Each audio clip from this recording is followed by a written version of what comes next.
Біреудің жүгін біреу көтермейді дейді. Сіз біреудің жүгін көтермейсіз. Сондықтан біреудің дінді қалай ұстанғаны сіздің шаруаңыз болмасын. Сіз егер шынымен ұстаздық қылғыңыз келе ма, онда оған достық жағдаймен, достық ниетпен үйрете аласыз. Жеке шығарып, бауырым, ассаламу алейкум, сізде менің бір жеке сөзім бар, өтініш уақыт бөліңізші деп. Сіз жеке өзін шығарып алып, бауырым, ыңғаймен нәпсісіне тимейтін қып сұрайсыз.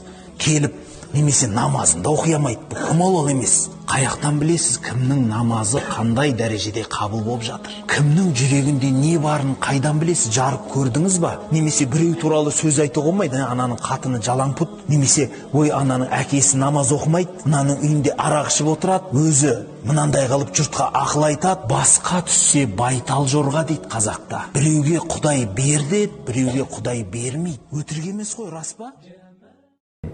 Құран кәдімгі уәйлул лил мусаллин деген. Уәйлул лил мусаллин.